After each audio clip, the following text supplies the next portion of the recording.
The meeting to order. Okay. Thank you, PP Carlo.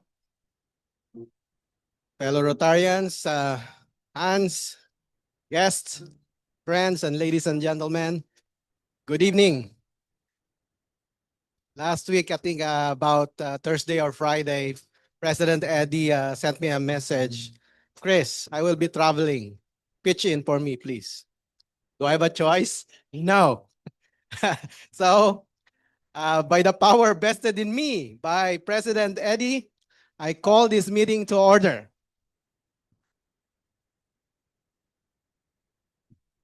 Thank you, IP Chris. I'd like to call up Director Patrick Pagungao for the invocation.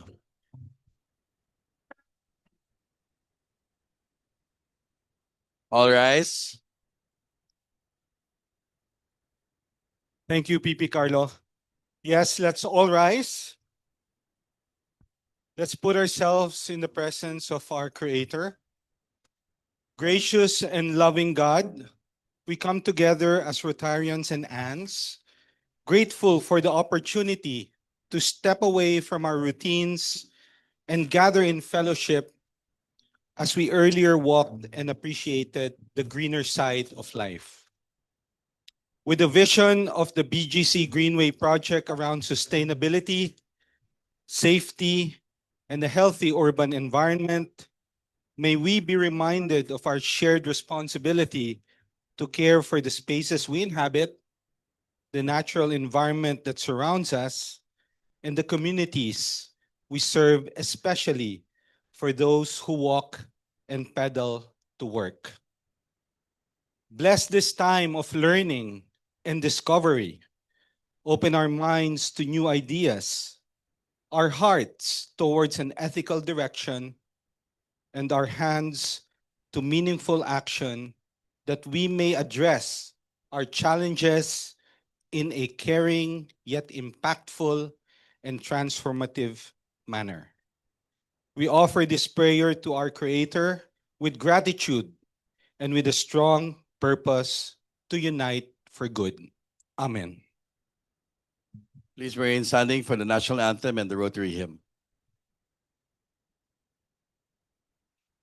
Mga kababayan, ang pambansang awit ng Pilipinas.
We are leaders living every day, always ready to serve you as the teams, always living out of all great plans, building good will and peace along the way. Living on to where the road of be prepared to win our battle. As the world areas we live to be, we will feel in service of ourselves, and this is what we succeed. Where the worthy love and together we stand strong. We are leaders with integrity, always ready to serve humanity, always living by the four-way test, building goodwill, peace, and love. With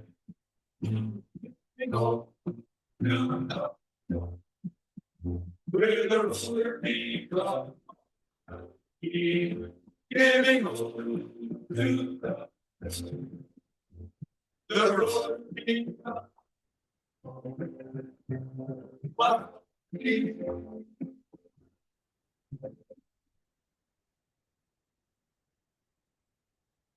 Thank you. You may take your seats. You're in the four-way test. The four-way test are the things we think, say, or do. First, is it the truth? Is it fair to all concerned? Would it build goodwill and better friendships? Would it be beneficial to all concerned? And to this we answer, thank you. Okay, acknowledgement of guests and visiting Rotarians. At first, I'd like to, of course, acknowledge our District Governor, Reggie Nalido. Thank you for coming. PDG Tony Kila. Our aunts, Tess Aseoche, Jody Buenaflor, Vicky Cantada, Rina Colantes, Cecil Dairit, Genevieve Edwards, Rose Galvez, Angela Garcia, Rachel Harrison, Yvonne Kwan, Lulim Hoko, Camille Macasyar, First Lady Sue Ann Lolido, Mitzi Parungao, Kat Rufino, boss, nandito ka? Ayan. Hello po, nandito po ako. Marie Sagura, Mita Sullivan, Mencho Tiglao, Amy Villatuya, Jenny Bosch, and of course, my mom, Jeanette Rufino. Our dear guests, Enrique Luis Manuel, Chief Operating Officer, Fort Bonifacio Development Corporation. Thank you. Jaime Francisco T. Galvez, Executive Director, Bonifacio Global Estate Association. Erwin Kenneth Peralta, Vice President, Investment Promotions and Marketing Department, Basis Conversion Development Authority. Thank you for joining us. Michael Kepler, Project Director, BGC Greenway. We'll see you all up on the panel later tonight. Rosella Belmonte, Director, FBDC. Sure. Okay. Elirine Yaneza, Corporate Planning Manager, FPDC. Ernest Pascual, General Manager, Bonifacio Estates Services Corporation. Raymond Sunga, Landscape and Sustainability Manager, Chief Horticulturist, okay, BGC. Verhel Paras, Engineering Department, BCDA. Rafael Jose Habana, Urban and Regional Development, BCDA. And Berlinda Yap, Vice President of Video. Thank you for coming. Sorry, there's another list pala. I didn't see all of it. Sabrina Antonio, Corporate Sponsorship Manager, BDO. Joel Goodsmith, President, Dimensions All Hive. Edge Peralta, Dimensions, same group. Mirna Cruz. And then Mika Baranda from Director, Li Chu, Property Consultants, and Ed Gador. Thank you. Rosemary Palu, President, JSA. Joanne Jordanelli, Assistant General Manager, JSA. Antonio Habana, incoming guest of Philippine Sullivan. Thank you. I think it's your third meeting, so we'll be hopefully new members. Yes. Eric Manalang, also potential member. Paula, and also Brandon. Brandon, you're here, right? All right. Also a new member, I think, on his third meeting. So we'll have new members next meeting. And then Paula Quiano from Threadborn Group for our PR. Thank you. Wedding anniversary and birthday greetings. Birthdays, Rotary Aunts, baby Samson, baby. Okay. Camille Macassar is here, Cam. Wilma Palafox, Jenny Bosch, and Mimi C. By the way, my dad's birthday just passed as well. That was the last week. We'll play a song after. Wedding anniversaries, Taba and baby Samson, Inigo and Angela Garcia, 22nd of April and 21st. PP Roger and Betsy Davis, 24th of April. Can I ask our singers to please come up, Junior? Louis. Oh, okay. There's some mics. One moment. Do we have the mics? Yes, and June. Okay. Okay.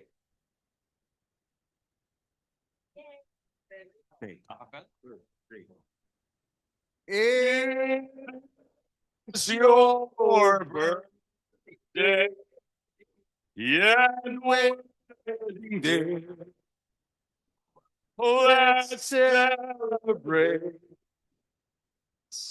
Important day. We deep in our hearts still a happy birthday. Happy birthday.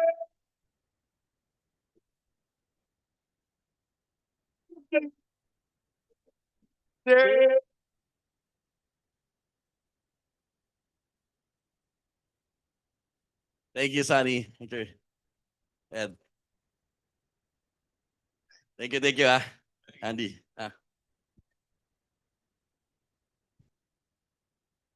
Club functions and committee announcements. Are there any? Going once? Going twice? Oh, Governor. I'd like to remind everyone that the district conference is happening on May 15. The morning affair is going to start at around 10 o'clock, although that's a limited audience for mostly the presidents and the incoming presidents and district officers. But the afternoon session starts at 3 o'clock, so I hope that all of you can make it there. Please coordinate with their secretariat if you are ready to join. And of course, I'd like to thank personally all of you who have already contributed as sponsors to the district conference. Thank you very much for your ads, for your gold sponsorships, for your silver sponsorships. Of course, we're still open. Anybody here who wants to also add on to the sponsorships for our discon, please feel free to tell our secretariat. Thank you very much, and I hope to see you there. Thank you, Gov. Anyone else? Okay. If there are no more announcements, we'd like to call up IP Chris Pereza for the President's Time. Chris? Ready na. Ready na for a year. Ready kahit hindi ready. All right. Good evening again, fellow Rotarians, distinguished guests, friends, ladies and gentlemen. Of course, our aunts. Good evening. As mentioned earlier, President Eddie is currently away on a family trip abroad. And BP Howie, I understand, cannot make it also tonight. So President Eddie requested me to preside over this evening's meeting. It is both a privilege and an honor to preside over tonight's offsite meeting, especially one centered on a project as meaningful as the BGC Greenway. And I was given sort of a baptism of fire earlier when I was surprised by PP Charlie to give a short message. Anyway, so as someone who lives in BGC, I've personally seen how this initiative has transformed the space and enriched the community. BGC Greenway reflects what can be achieved when different sectors come together with a shared purpose, creating a greener, more walkable, and more livable urban environment that responds to the needs of our time. I would like to acknowledge PP Charlie Rufino for, yes, of course, that calls for an applause, no? PP Charlie Rufino for his steadfast leadership and dedication in driving the project forward. His passion has been instrumental in bringing this vision to life. Again, kudos to PP Charlie Rufino. To our partners and sponsors present tonight, we extend our sincere appreciation. Your support has been vital in turning this concept into reality. As we move ahead, we hope to strengthen these partnerships further as we explore ways to expand the Greenway and broaden its impact to our communities. As we continue to celebrate our 60th year, we are not only reflecting on our legacy, but also taking deliberate steps toward the future. In line with this, we have convened a visioning committee to deliberately define our path forward, renew our vision and mission for contemporary relevance, reaffirm our core values, set a cleaner long-term direction, align how we deliver service, and establish the priorities or the priority focus areas that will drive our efforts over the next 3 to 5 years. On April 11, the committee gathered for an intensive whole-day session to begin this important work. It was a thoughtful and productive exchange with members contributing insights drawn from years of experience and service. Through this process, initial drafts of our purpose, vision, mission, and strategic priorities have been developed. This will soon be presented to the board and eventually to the general membership for review and adoption.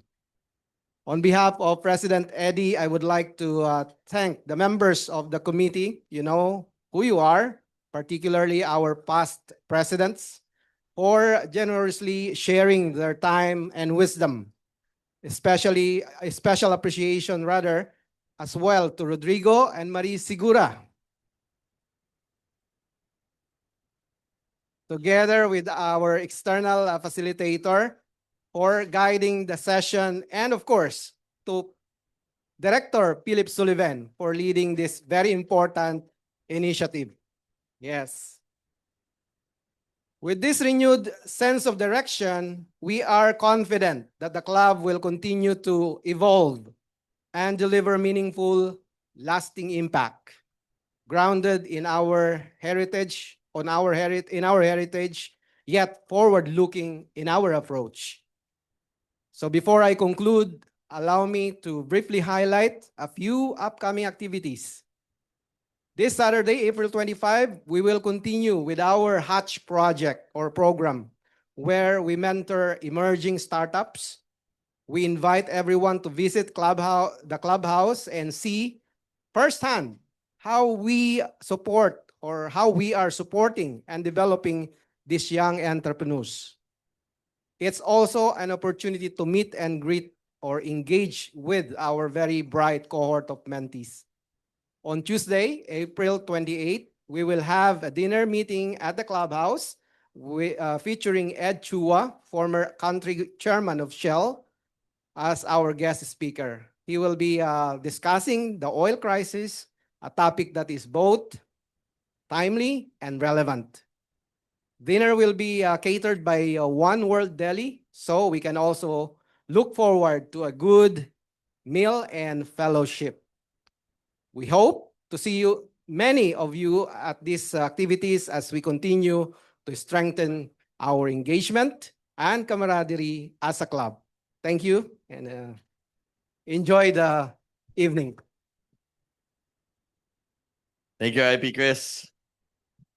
At this time, we'd like to call up for the main event, our prestigious past president, of course, my dad, Charlie Rubino, to now talk about the BGC. Greenway. Let's give him a round of applause, please. Thank you. Thank you very much, my dear son, Carlo. So as we look around, thank you, my fellow Rotarians, for joining us today. So we are here in the Avenue Bar of Manila House. If you look around you, 30 years ago, I would like to acknowledge our Fred Parungao. Fred, can you stand up, please? trivia. Who was the Senior Vice President and Chief Financial Officer of Fort Bonifacio Development Corporation? Fred Parungao. So I was also an SVP. I was in charge of business development. And I have to tell you that 30 years ago, we never imagined that this would look like this, right? So from where it was as a military fort to about a place with about 1.2 to 1.5 million people. We don't know the real figures, but maybe our friends from Bonifacio are keeping track. We're only 50% of the way.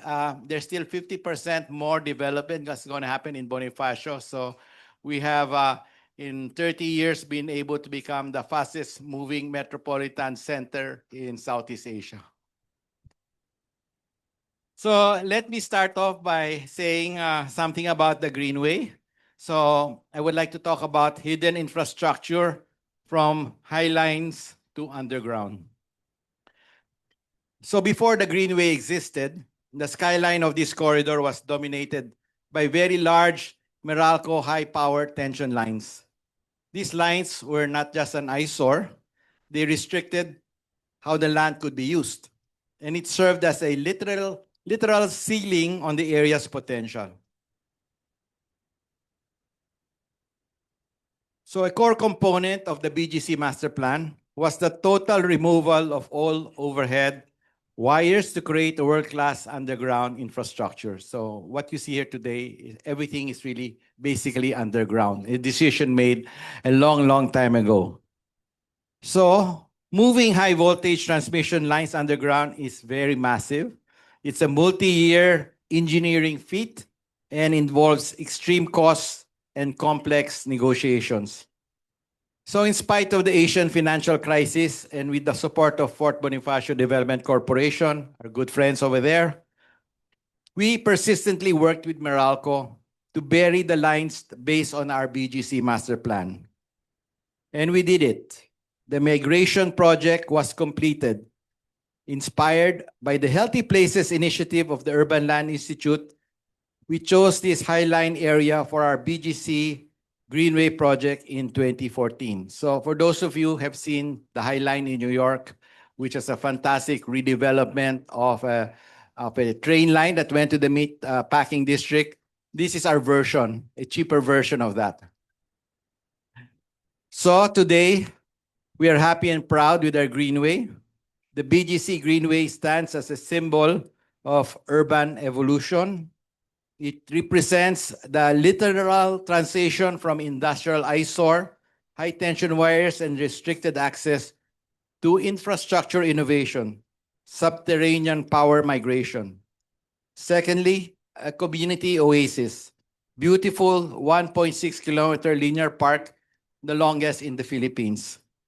It provides us as a reminder that with enough persistence, even a power corridor can be reclaimed as a human corridor, turning a space once meant only for electricity into a place meant for life. So the BGC Greenway is made possible through the support of our partners and donors who are with us today. Thank you so much for sharing our vision. And now, please spare a few minutes for a video that we have prepared for you. Thank you.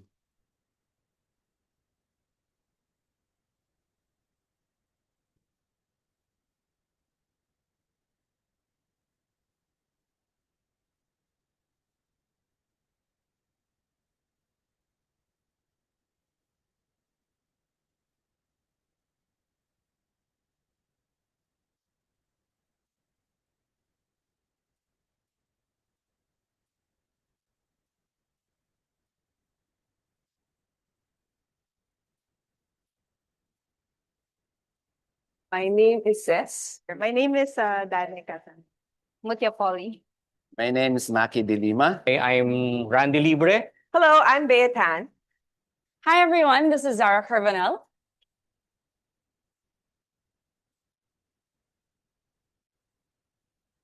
Been using the Greenway for 5 years. I believe that the Greenway has been part of being a mom and being me as an athlete, post-athlete, where I can still really move my body, exercise in the morning, bring my kid to walk very ample space here at the Greenway. And I think that's not, like a big moment, but it's a big everyday moment for me. I've been running for more than 2 decades already. And here in BGC, I've been running here after COVID. And I was surprised that there's a kilometer-long running route, no? Among the greeneries beside the golf course and covered by the shades of this tall condominium. So it's a very great place to run. Around the pandemic time, so 2021, I've been running in Greenway for 5 years now. It's definitely been a part of me. It's my space outside of, being cramped up at work or in the buildings. So I'm quite grateful that there is a space here because there's not a lot in the country. Residing here since 2015, and I'm pretty much a regular user of BGC's Greenway Park.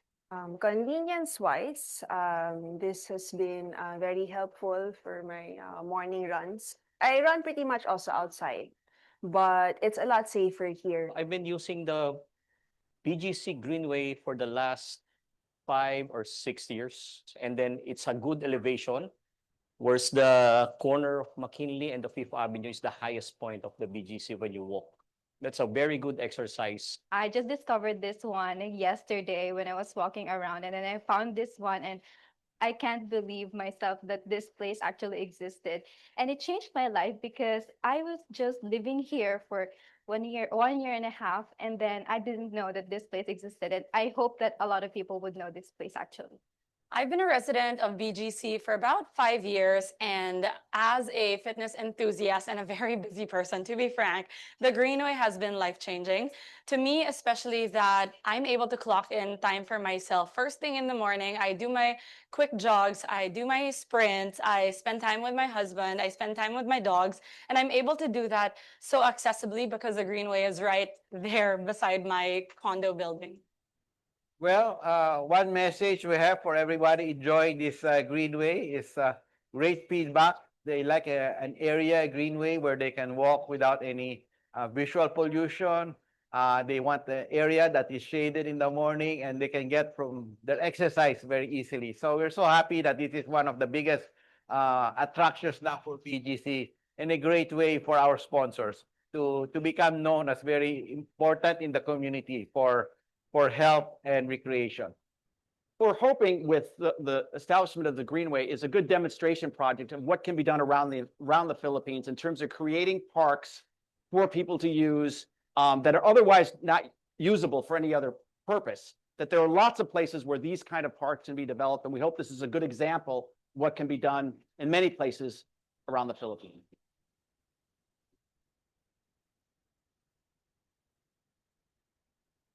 I think one of the longest parks in the country where you can run without like having to worry about traffic.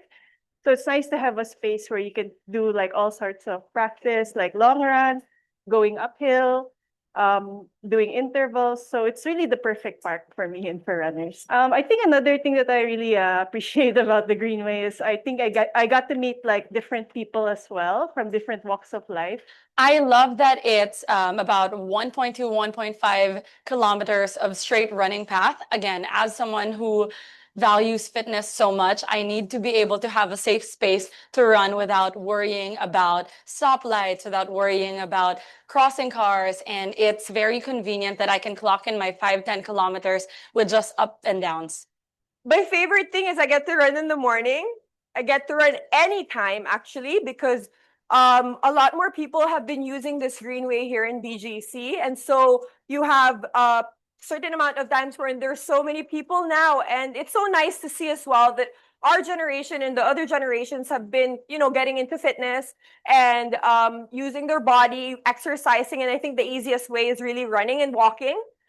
We see a lot of for moms and for dads as well walking out here. See new moms strolling with their kids and new families as well.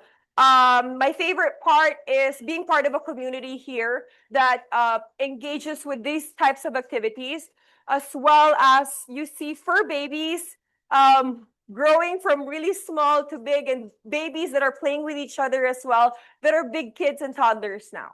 Well, one thing I like about this route is because one way it's uphill and another way it's downhill. And plus the fact that we're shaded away from the pollution from the cars out there. Here in Metro Manila, one of the challenges for a runner really is the lack of green, safe space. Whether short runs or long runs, this is pretty much the place to be.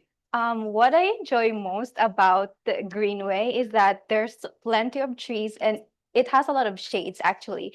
And the most place or spot that I enjoy is that inclined pathway right there because I felt like I'm working out really.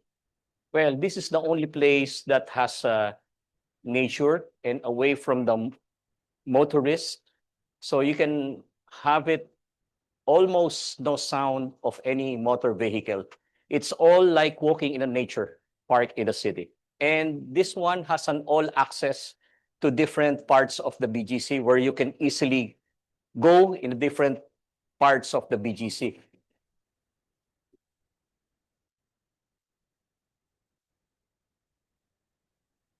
I would love this Greenway extended by perhaps 2 or 3 more kilometers. If they extend it up to McKinley, down up there, well, that's probably about 3 or 4 kilometers one way. It's a very good initiative. But I think it would also be nice if it would continue even further so that there will be more space for pedestrians, runners. Well, I wish it can be extended further there. Or in more on McKinley side. Yeah.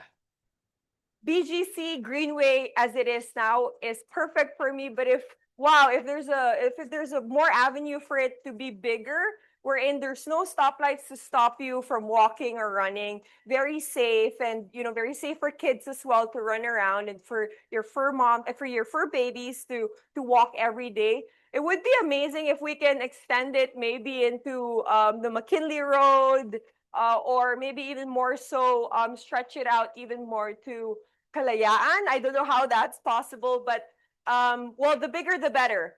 But I'm so grateful that I have this in my backyard. I think I would like it to be a lot longer so you can walk for like 30 minutes straight and maybe around McKinley Hill. Yeah, of course. If it's possible, I would really, really love to have this extended because in other countries, I think they've had really like dedicated running parks that stretch out for a lot longer. So I think this is really a great space, and if they can build on it, I think it would be highly appreciated not just by runners but by like the population and also tourists as well. So it would be good for I think both the city and the country to have a longer running park. Absolutely. For the last few years, it's always been a dream. And my husband and I would talk about the idea of what if BGC was, a little version of what Singapore is, how all the parks are connected throughout the city-state. And that would be such a beautiful experience for the residents. If we had a longer, imagine my 10 kilometers will not be 10 ups and downs anymore. It could be one full round around BGC. I could meet my friends along that track. We also host fun runs and run clubs here along the Greenway. So it would be a more convenient path for the running community to be a part of as well. Yes, obviously, this is 1.5 kilometers, and we were very lucky to get this space. The idea is to extend this further, maybe all the way south to the Senate building, and that's the wish, and even a shorter one to SM here in the project here.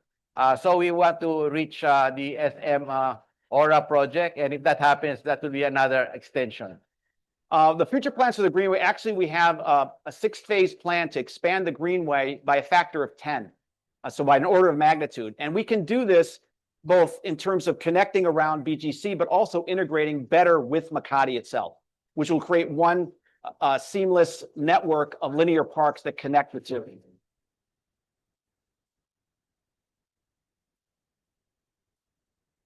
A huge thank you from me, my family, my dogs, for giving us a space to connect, to move freely, and to clock in and show up for ourselves every day. Well, again, thank you very much. Or as we say in Tagalog, maraming salamat po. Thank you very much for making this space for everyone. This is pretty much an inclusive space, no? So it is nice to have more places like this. Well, thank you so much for providing this place. It's like a place away from the city, actually, and I felt really happy that this place exists. Oh, thank you so much. I think you guys made such a big difference for so many people in the park, more than you realize, like families, runners, people with pets, and people who just want, a safe space to clear their mind and walk around. I think it's really great. Yeah, it's great. So thank you. The residents and non-residents of this are very happy, for the walkway created, this greenway. I'm super grateful. I'm super happy actually shows where to live because one of the big factor was that there was a greenway at the back. It's an ample, if I'm not mistaken, just a little less than 2 kilometers, 3 kilometers going back and forth. I'm so grateful. And those are the small things, my everyday things that I get to do because of the greenway. And for that, very, very thankful. Can't thank the sponsors enough. Without their foresight and vision, and obviously their financial support, none of this would have been possible. But it does tell you what can happen when the public and private sector work together to create something for the community. And it's they gave a one-time contribution for this, but this is going to pay, dividends to the community for years and years to come. And to our sponsors, thank you for supporting us all these years. We continue to enjoy your support. And we are maintaining this, adding new plans and doing more events so that people know and understand your corporate social responsibility in helping out in this thing. Thank you.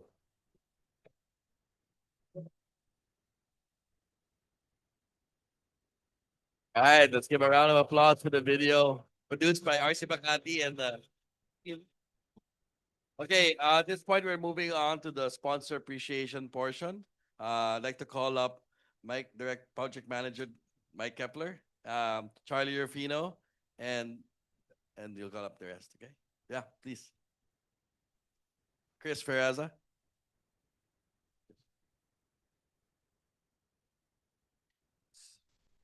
Well, it comes to the point in time where we have to thank our sponsors. So we have something for them. So can I ask to the stage, Chris? Michael, can you join us here? First off, yes, we'd like to, Rico Manuel, please join us here. Of course, if we didn't have Port Bonifacio to do the hardscape, we only did the softscape, by the way, but it's like 50-50, right? Thank you, Rico. Can you please join them there? And I would like to call the first sponsor we'd like to thank is Ms. Joelle Gutschmidt, President of Dimension All, HVE Inc. Joelle, can you please join us?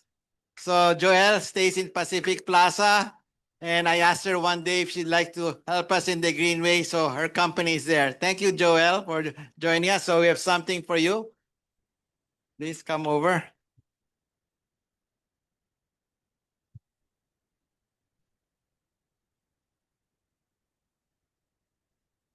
It's a good thing, Joelle, that you can carry this home. It's very heavy. Joelle plays golf and she carries her own golf bag, so she can do that. Oh.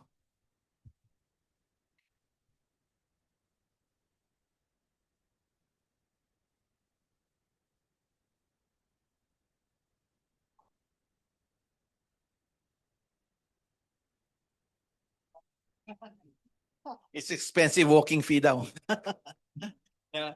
So we'll hand that over to you. Yes, Joel will have a group photo later on. We'll just call you. All right. So we have our second that we would like to acknowledge from BDO Unibank, and we have Belinda Yap, Vice President of BDO Bank. Thank you very much.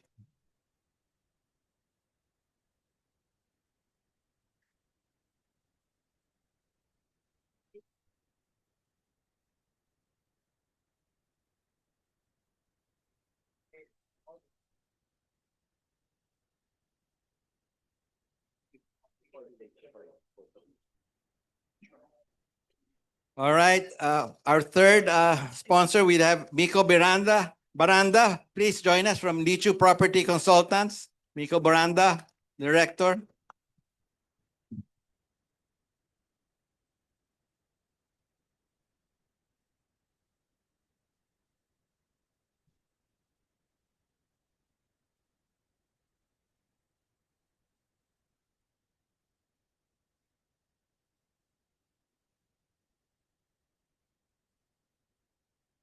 And now we call Carlo Rufino. Carlo for Neo Property Management. Thank you for sponsoring. No escape.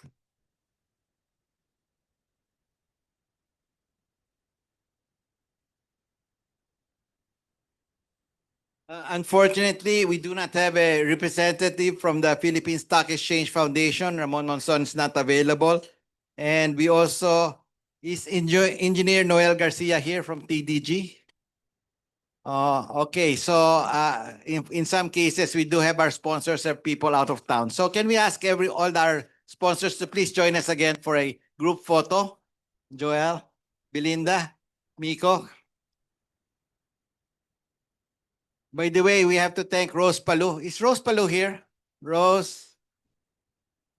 She left already. Oh, thank you for the plants. All these plants came from the Greenway, by the way. That's why there are less plants now. Sorry for that.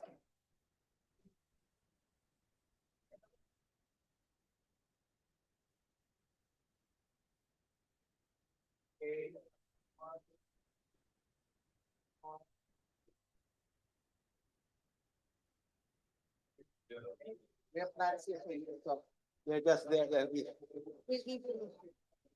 All right, so thank you very much. So Carlo, you have next item in the agenda.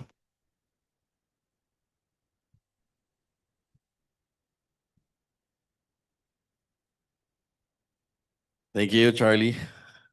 At this point, we'd also like to call up Project Director Michael Kepler to present the financials and future plans.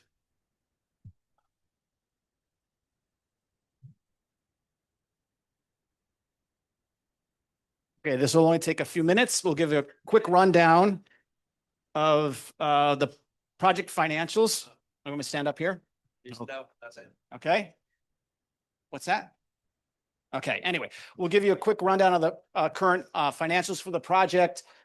Current situation, what we're talking about today is an extension, further extension, another 2 kilometers along Southwest BGC and connecting to McKinley West. So you remember one of the ladies in the video was talking about, a couple of them were talking about, wouldn't it be wonderful if we can connect to McKinley West? Well, we can with the Greenway. And then we'll talk about future plans, because one of the ideas here is to connect Makati and BGC through a linear park, through a Greenway linear park. So I got news for you guys that more and more, when we get done with this next phase, all the future work is going to be in Makati to basically link Makati to this Greenway network. So I'll explain that to you in a second. And we'll have questions later, I guess, at the panel or discussion. So the financials, I guess, first of all, I have to mention a couple of sponsors here. Lichu Properties, One Neo, Transnational Diversified. These are sponsors that have been with us from day one. So really a special thanks to them. And for the Dimension All group, they just joined, so a warm welcome to them as well. So we've got a bunch of great sponsors. As you'll see from our financials, we raised about 30.5 million pesos for this project.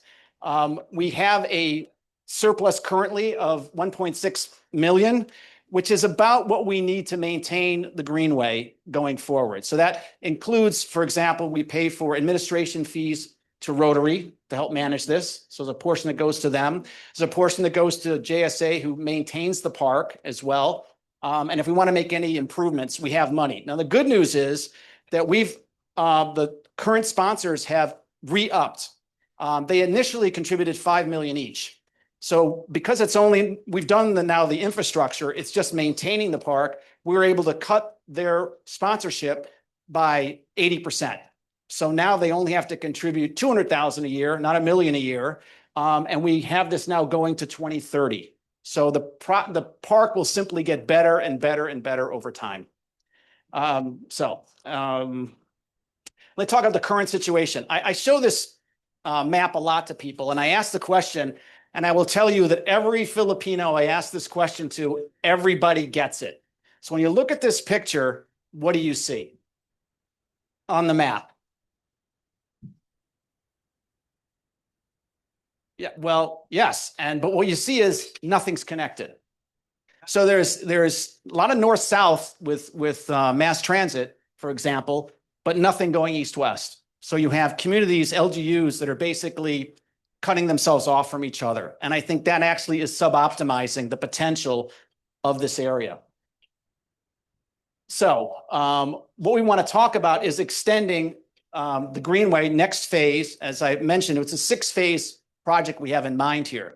So this is now the next phase, which is to extend the Greenway along the American Battle Monument Cemetery, behind Tryon Towers, and emptying out at SM Aura, going pretty much east, and then going south, again, using the Battle Monument Cemetery property, and then crossing over at LeGrand and Chateau, which is the entrance to McKinley West. So not all of the Greenway is going to look the same. So in some cases, it's mostly at grade, but in some cases, like on LeGrand and Chateau, they have very wide sidewalks. So 50% wider than the Greenway in terms of a path, but it's all concrete. So what we want to do is we want to put in planting strips along with trees that's going to give a very dramatic look. And that'll be actually at about 3 to 4 kilometers of more walkable space. It'll be flowers and trees on either side of a grand boulevard that will ultimately extend. Once the subway is built, there is a planned boulevard that's going to go over the subway. So we're stopping here because there's no road yet. But once the subway comes in, the road's going to go over the subway. And from that, we're going to have a consistent look and feel all the way from LeGrand, Chateau. It'll go all around this grand boulevard, all the way to the Senate office building and further. So that connects, again, it's connecting to ultimately part of Makati. But the idea is, let me just make sure I covered everything. So again, we're adding 2 kilometers with this. We have the opportunity at another 2 kilometers with that extension. And it's, going to offer an incredible linear green space, linear park. If you're ever around the Battle Monument Cemetery, there's actually nice room there. And the folks at the American Battle Monument Cemetery, they're not here tonight because they're out of town, but the superintendent, they're very supportive of this project. So the idea is ultimately to connect BGC and Makati, like I mentioned, through a linear park system. So the next phase is to do this piece here. After this, I don't know, Charlie, if you want to mention anything about the next phase 2 would be fixing McKinley and making McKinley into almost a Greenway. And Charlie, do you want to mention anything about this at this time? We have a letter to Mayor Binay, and we're trying to ask for a general session where we can talk to everybody that's involved, whether you stay in Forbes Park, you're in Manila Golf, Polo Club. Everybody has to give a little bit of something, right? Maybe you want property from someone, maybe you need some money from someone. So the idea is to get everybody on the table and say, McKinley is everybody's worrisome thing because of the traffic and pollution. And if we can put a Greenway there like what we have here, try to imagine the same Greenway going all the way to Ayala. You like that idea? Give Charlie a hand. It's a great idea. Okay, let me just finish off so you kind of know what we're talking about. So at the north end of the Greenway, we actually had funding for an elevated walkway, and then COVID hit. So there was set aside 900 million pesos to put in an elevated walkway that connected to the Bundia MRT. That was taken out when COVID hit. We have to go back and try to get that to happen as well. Once we do that, it's really cleaning up EDSA on both sides. But once you get to the Bundia MRT, not only do you find, a place that people from Makati and BGC can connect, but also we can then run it through Australia. So right past your offices, we're envisioning the Greenway that would connect ultimately to the Pasig River. So that's further on down the road. And the biggest nut to crack, obviously, is going to be regaining that funding that we had several years ago.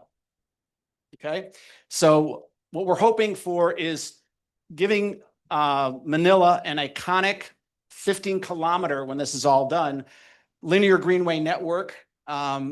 We would like to link the two major CBDs as well to the MRT and the Metro Manila subway line. And think about that. It promotes people first connectivity. You know, 85% of Filipinos don't own a car. They get along by walking, biking, and mass transportation. So we really have to serve their needs. It can be the backbone of a scalable and flexible transit ecosystem. So this ultimately will be merged with a mass transit system that connects east-west. This is the walking part. There's a corresponding part that then basically has a mass transit link that does an east-west connection. It's adaptable, so we can change it as need be. And it provides significant ROI opportunities. One of the examples I give is the High Line in New York. And if you know anything about the High Line, it was an elevated train line that went to the meatpacking district in New York, and they were going to tear it down. And these two architects went up and said, you know, we have a crazy idea, but we don't have any parks here. We could turn this into an elevated park. And if you've been to New York, it's one of the most popular amenities now in New York. And what they found was over a 15-year period, it returned about a 15-to-1 return on investment through increased development and tax receipts. So all the developers in the world kind of caught on to this. And so they knew that, in fact, if you go to other cities, Singapore, Singapore and other cities, they've all now adapted this kind of strategy. So imagine Makati and BGC as considered one CBD by the rest of the world and how impressive that would be. So that's what we're aiming for. And we think this can be completed in a relatively short, if there's the political will, this can be completed in 5 years, all of this. These projects move fast. So with that in mind, where we are now and what we're planning to go to in the future, if, you know, God willing, we get the support that we need. Okay? So thank you. Salamat. Thank you, Mike, for the financial overview. We've seen the history and the vision. Now let's discuss the impact of the leaders who are shaping our urban landscape.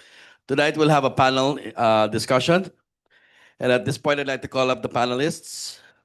Joining us today is a panel that represents the vital partnership between government and the private sector.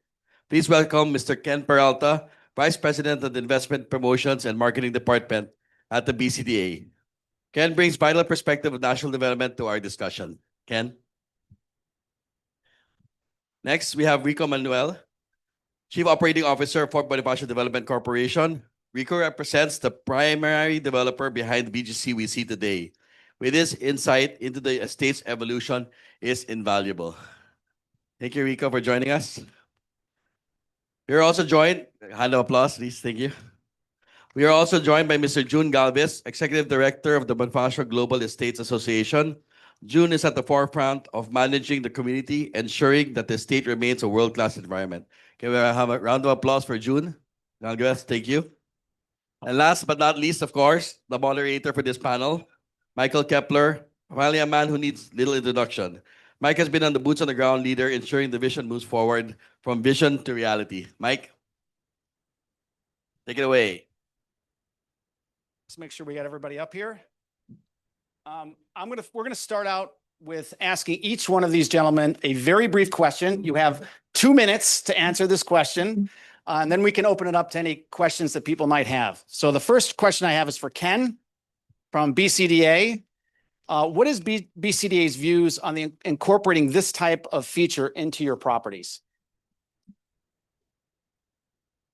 First of all, good evening, fellow Rotarians. I was a past president of Rotary Club of San Juan 2 years back. Our governor in District 3800 is from our club, Governor Gina Sanchez, classmate of Governor Reggie, one of the best governors in Metro Manila. Okay, yes, we are currently updating the master plan of BGC. We were able to, well, the SGV won the bid to do the updating of the master plan of BGC very timely. And a part of that updating would be the American Cemetery Greenway project. It's the first phase. So we are supporting Mike's project, Sir Charlie's project, in extending the Greenway pathway. It is what we have replicated in New Clark City. For those who have been to New Clark City, we added another lane for bicycles. So we have a pedestrian lane and a bicycle lane in New Clark City. So we are supporting and promoting the expansion of Greenway, Mike. You can count on BCDA. Our president is not here yet. I'm sure you've read that he's in the US. When he arrives this Thursday, I'll inform him on what we discussed here. Are you supportive of the project? I don't want to put you on the spot here. Yes, of course. Personally, yes. And Personally, yes. financially. Financially, yeah. Well, of course. Well, our president will have this final say. We have an MOU, BCDA and the Rotary Club of Makati. It's still in effect. So whatever project RCM has, BCDA will be part of. Okay. Thank you. Thank you. Thank you. Okay, next question is for Rico. What does the FBDC think of this initiative, of the Greenway Initiative? No, it's a huge success. You know, we started out with a vision of connecting the north and south of BGC, and now we have that. If we did not have this 1.4 kilometer connection right now, going end to end will entail crossing at the thinnest point 11 stoplights, at the largest point 14 stoplights. So there's no running up and down like what we saw in the video. So obviously, a big success. Do I say anything? Can you make a commitment at this time? You know, and I'll even take it a step further. When we were walking earlier, I think June and I said patches of the Greenway need some work already. There were patches of concrete, tiles and asphalt that have already cracked. There's certainly space to make it wider. Some pocket parks remain kind of bare. And if we are not able to extend it immediately, let's at least improve what we have already. And on that, you can count on us. Okay, June. Yes. Saving the Yes, best for Mike. last. What has been your experience with the Greenway at BGC? Hello. For BGC, I think, I represent the locators, our residents, our office workers. So I think it has provided space for our locators, a green space, not only a green space, but also an active space. As we've seen in the video, as we've seen this afternoon, there are a lot of joggers in the area. And it provided an access to nature to our locators, a safe space to walk, pedestrian mobility, and also space for our pets. And you've seen the cats of BGC there, a lot of cats in the area. So it's really an added feature to Bonifacio Global City, and of course the members of the association. One of the things you often hear sometimes when you first put these things in is, what about crime? What's been the experience? Have you found that it's been a relatively safe space? Yes. Well, I can say, of course, there are still crimes in BGC, but very, very low crime. We're addressing all of it.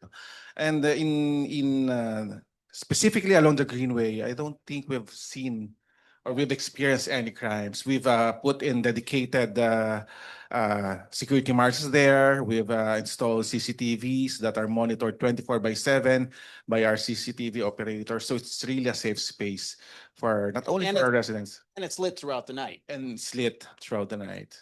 We actually have more complaints of flying golf balls than crime at the. With that, we'll open it up to any questions anybody might have about this project. We have a few questions from the group, but if you have any more questions, we'll have a round outside. But from PP Junjun Dairit, are there plans for CCTV? I think you answered that already, but emergency phones and medical security infrastructure. Well, Well, first of all, we have, as June mentioned, we have CCTV cameras and throughout the entire Greenway. We have emergency numbers that is on the lights themselves. There's an indication, you'll see it in red, and a number to call. I don't know if there's anything else planned. We're looking into upgrading our CCTV system and to AI. We're looking into that technology already. Actually, Mike, what that question actually says is we're not advertising it well enough.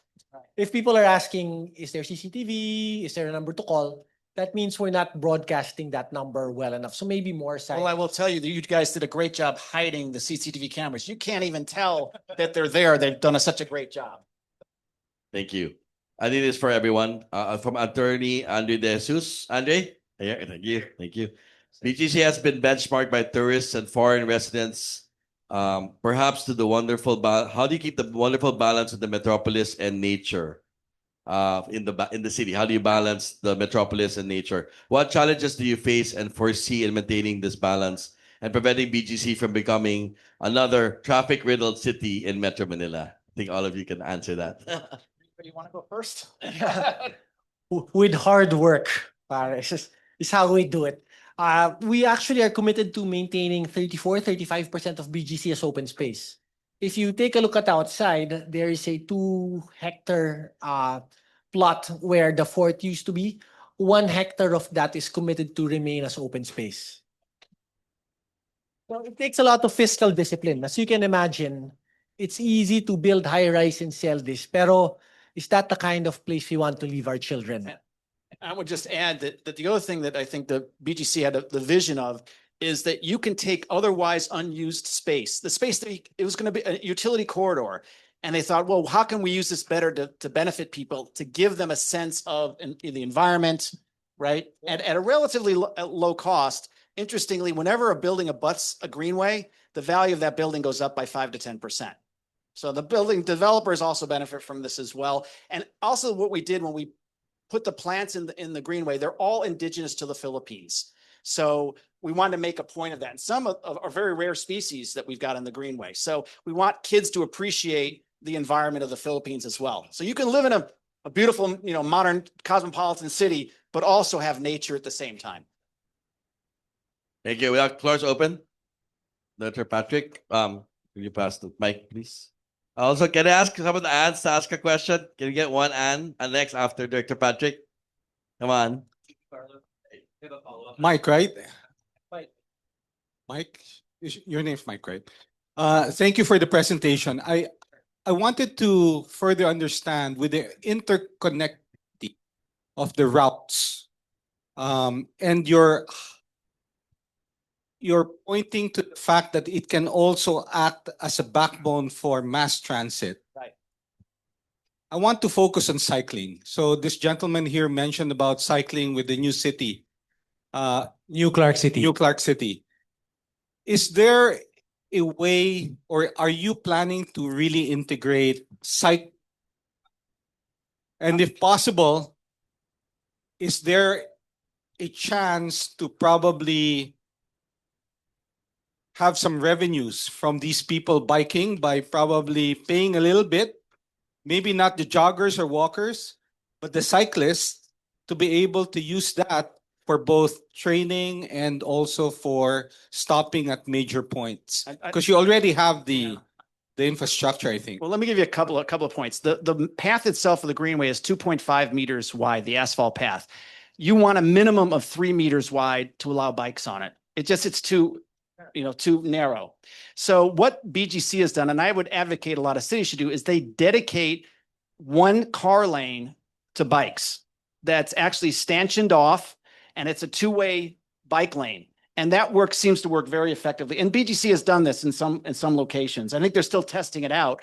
But I think the best way is you already use existing infrastructure. So get them on the road, and a typical lane is a little bit over 3 meters wide. So you make it a 2-way lane. So most of the time, the person's got 3 meters all to themselves biking. What sometimes happens here is that developers try to put in a bike lane on either side of the road, and they only give you a half a lane. So now you've got, instead of the 3 meter wide, you've got 1.5 meters. So you almost have to go single file, which makes it a little bit more problematic. So whenever we can get away with basically dedicating a car lane for bikes, we'd prefer to do that. Just like you would do, for example, what BGC is doing with buses. So they have dedicated bus lanes. What's going to happen in the future is within 10 years, you're not going to have to drive a car. You're going to have, it's going to be autonomous vehicles. It's going to be, everything's going to be electric. You'll have, imagine this. If BGC Bus Service now, they bought their buses from Mercedes-Benz, which now isn't really supporting them because they've moved to Singapore. But basically, the buses, was amazed that we were with June in a meeting, and the buses from China, the electric buses from China, are now competitive with diesel. But you get a couple of advantages with electric buses. Number one, much less maintenance. I think June will testify that basically the maintenance cost is much less. The fuel cost is about 25% of a diesel. So now you're saving on diesel, you're saving on maintenance, and pretty soon you're not going to have a driver.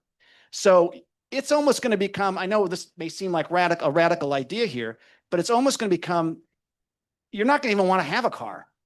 Or you'll have a car, but you'll maybe not use it a lot of the times. So that's the world we're going to. And the other thing I would say is with autonomous driving, it's much safer than human driving.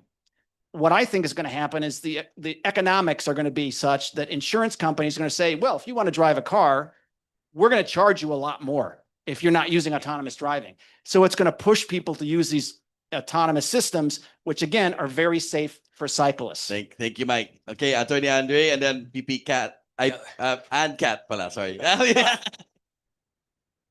Sorry. I'll just my PP. She's my PP. Sorry. Slip of the tongue, huh? I'll make this a quick one. Allow me to digress from the economic component of your discussion into the social impact of BGC. I'm not certain if this is within the purview of your work in BGC, but I just remembered because I'm sorry for having to make this association. It's unintended if it's any consolation, but I heard the question on crime earlier raised. Now, there were some YouTube videos that I've seen online. Well, it's redundant. That I've seen some YouTube videos depicting certain groups of individuals, highly reminiscent of my troubled youth way back, wherein there were certain pockets of I don't know, like rumbles and confrontations between groups.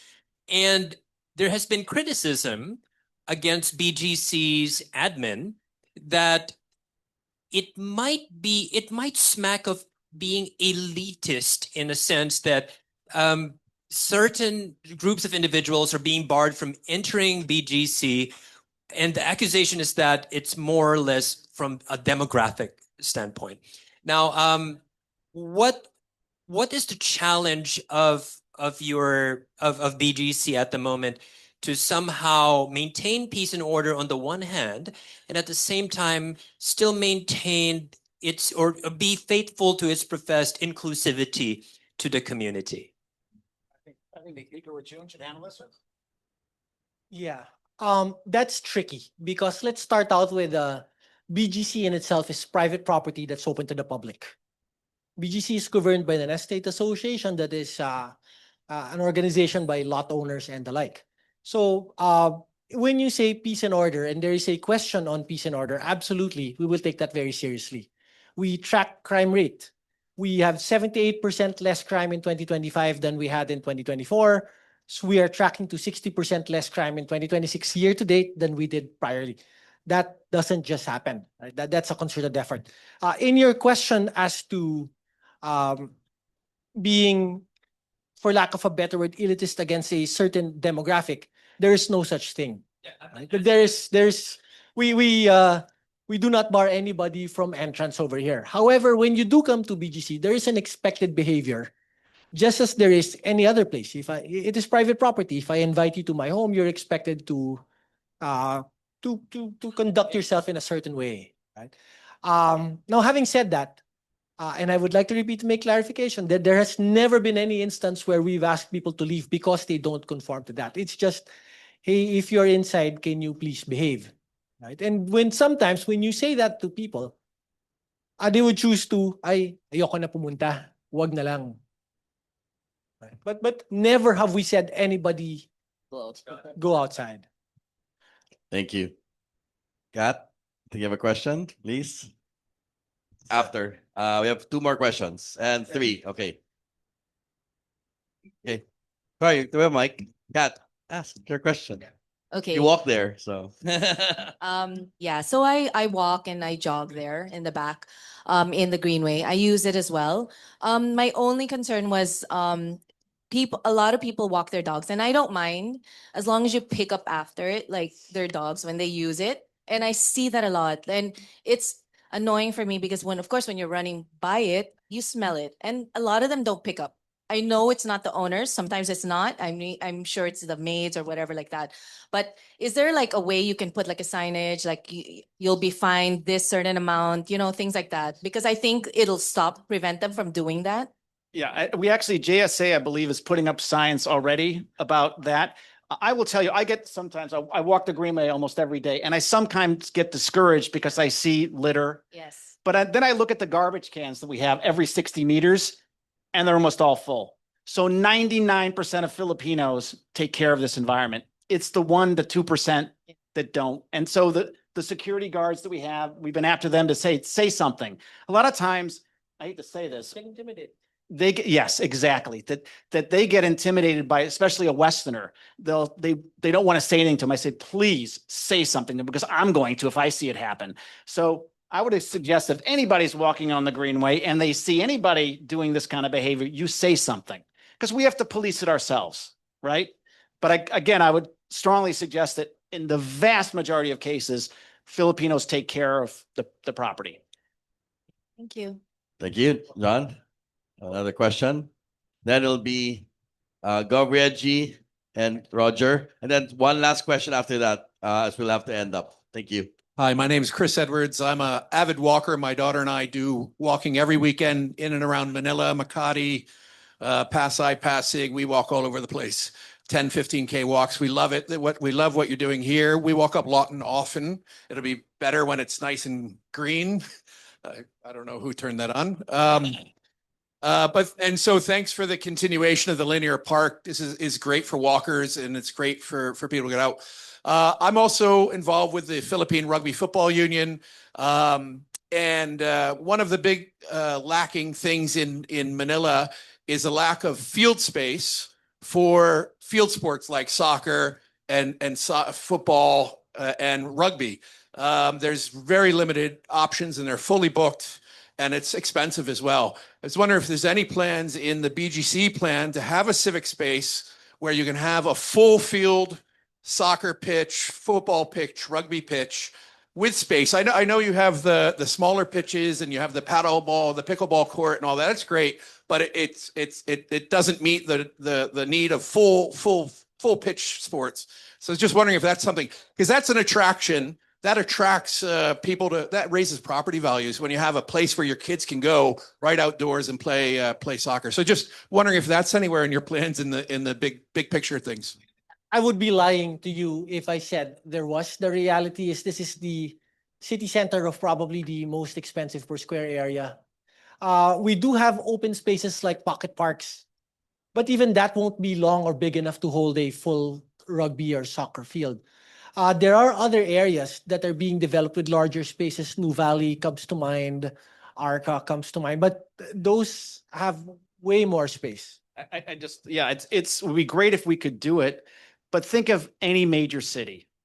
And New York City, do you see a soccer pitch? Well, you have to go to Central Park. They have Central Park. We don't have Central Park, but you just don't see them in major cities for a reason. The land is too valuable. So unfortunately, that's the reality. I would be lying if I said we do have areas that people can practice at, but it's not going to be full Olympic competition size spaces. Reggie. Good evening. I saw in your presentation a while ago that there are plans to, in the 15 kilometers plan, it's going to pass through several of our MRT and LRT stations. Yeah.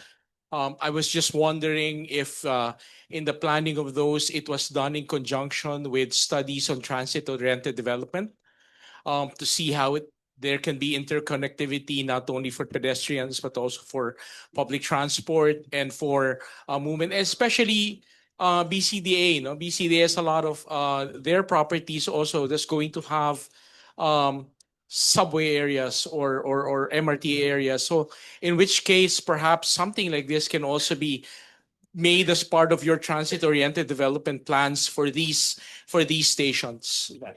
Yes, Gov. To answer your question, our TOD development will be in Market for the MMSP, the Metro Manila Subway Project, and the Uptown station will also be TOD. For the North-South Commuter Rail, which will end in Clark for now, it is going to go all the way to New Clark City. It will be a TOD development in front of the Clark Airport for NSCR, the North-South Commuter Rail. That is the beauty of having the Japanese in JICA fund our MMSP and NSCR, just like the Tokyo Station, beautiful TOD project, which we are bringing here in BGC. And I'll throw out a little statistic for you. Remember the Makati subway line? That was going to cost about 178 billion pesos. Well, I think we could do there, and there's also a proposal from Mega World. They were going to pay for this to do a sky train that was going to go from Uptown to Guadalupe. I would suggest that you basically combine the two. So you have a sky train that goes from Calian station of the Metro Manila subway to Uptown to Guadalupe to Rockwell to Pablo San. I always pronounce that wrong. Pablo San, thank you. My wife is always correcting me. But anyway, you could basically mimic that system, combine the two. If you did that, plus everything we're talking about here, including the elevated walkway to the Bundia MRT, it would be less than half the cost of that one Makati subway line. So you could integrate these two with a Greenway system, with a mass transit system going east-west, a tram line, because the tram line above ground is much less expensive than below ground, and accomplish this, the goal of bringing the two together. Actually, I've had a chance to consult with the Department of Transportation on transit-oriented development, and we did realize that if there are good walkways, people will walk. Yes. It's just that it's so inconvenient to walk. I'll give you one example. I proposed this a while ago, and again, the BCDA was funded to do an elevated walkway to go from BGC to the Bundia MRT. And BGC during the day has 1 million people working here, yet we had no walking connection to a mass transit line. It seems incredible. So ultimately, again, I hope you guys like this idea, is to bring these two communities together. Because I will keep saying Guadalupe has great area opportunity for development, that if you bring these two together, everybody's going to win. BGC is going to win, Makati's going to win, the governments are going to win, the people are going to win. So we got to get people working together, and I hope that's what can happen with Rotary Makati basically being one of the preeminent, stakeholders, the honest, person in the discussion of how do we bring this together to make this happen. So the ball's going to be in your court very shortly. Okay, thank you. Roger, please. I have two sustainability questions. As I walk through the parkway, I noticed that aside from the paved areas, what's really striking are the trees, the bamboos, and the canopies. So my question is, how are you tracking the carbon sequestration and heat island reduction because of this that you provide? The reason is not many people realize that that's something that this parkway is really must be documenting, because that's very rare that you find those facilities. So really kudos to you, but maybe you should maybe I'd like to see in your next presentation how much these are carefully planned to reduce carbon emission. The second one I want to ask is actually a possibility. Are you considering this parkway as emergency and evacuation corridors? And how is this integrated into BGC's disaster risk and resilience program? So that question is really more, an accolade to what you're doing. But I think metrics is very important. So that's all my suggestion. Thank you. Yeah, thank you, sir, for that suggestion. But I'd like to talk about the as part of the evacuation area. I think we're working with Sir Charlie also on that, and that Greenway is also established as an evacuation area. Well, not an evacuation area, but a temporary area uh, for refuge of those who are evacuating their buildings. But it's not really meant to hold people for the next 72 hours. So it's a temporary area because we have evacuation areas all over Metro Manila that are assigned to every city. So that's also an assigned open area for Bonifacio Global City, aside from all the other areas that we have assigned. And we're working with, as mentioned, we're working with Sir Charlie for the extension of that evacuation area into a bigger part on the other side of that fence. I think Charlie had already mentioned it earlier. We do have two evacuation areas. One we already have an MOA on, and that's the American Battle Cemetery. If bad things happen, knock on wood, we will be able to evacuate there. The second one that we continue to work on over the last 20 years, but we're making progress, is to use that greenway as access towards Manila Golf. If bad things happen, that golf course becomes an evacuation center, and the fastest path through there would be through the greenway.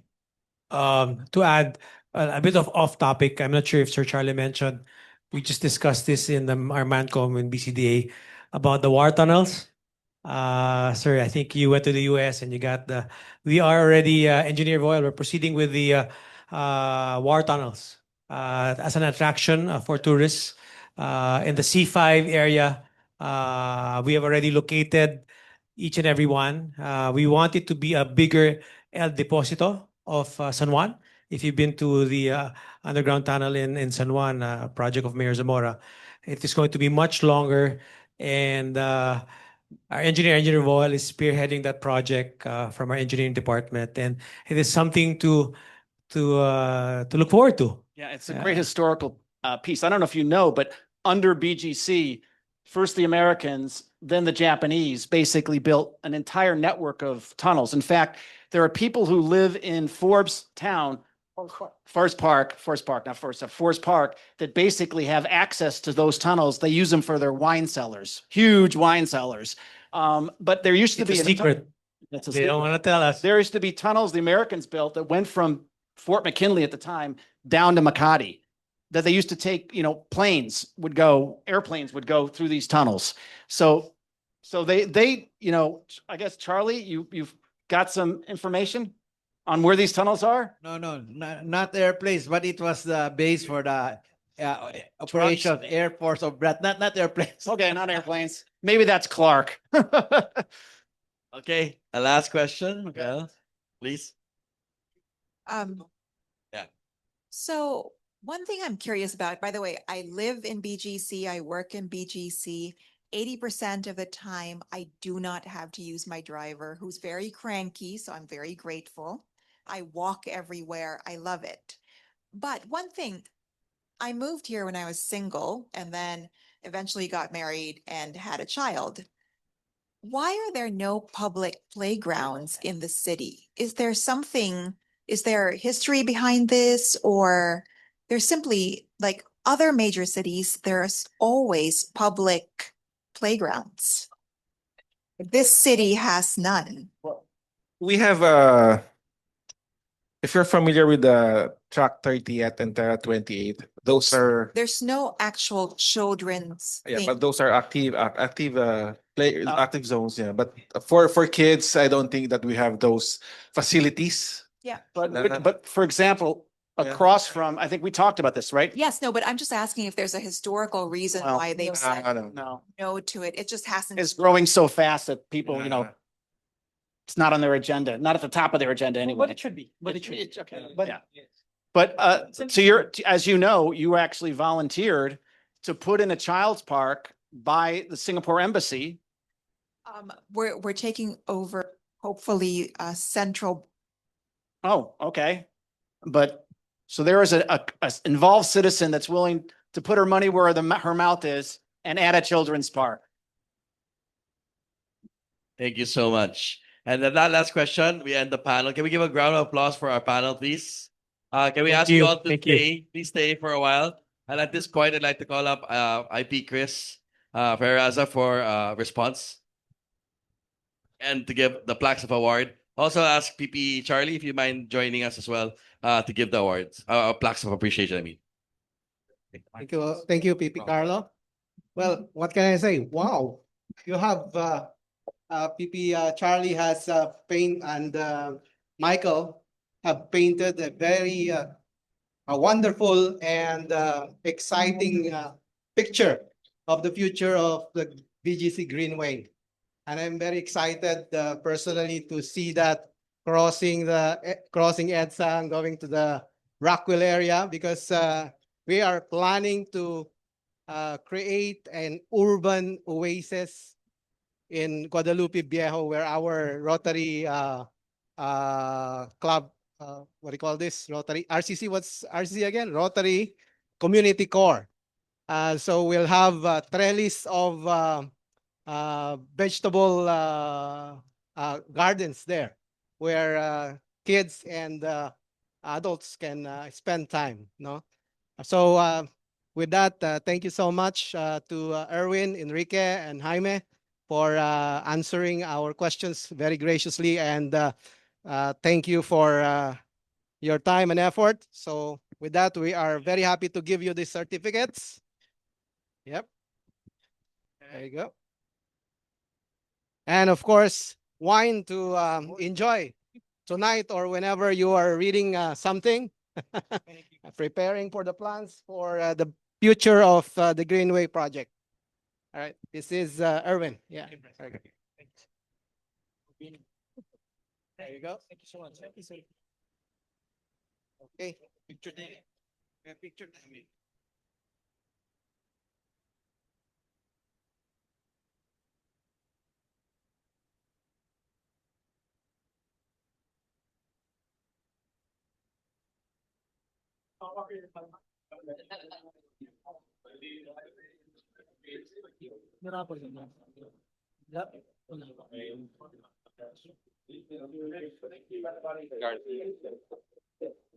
Thank you. IP Chris will ask you to adjourn the meeting. Wave the bell up. Yeah.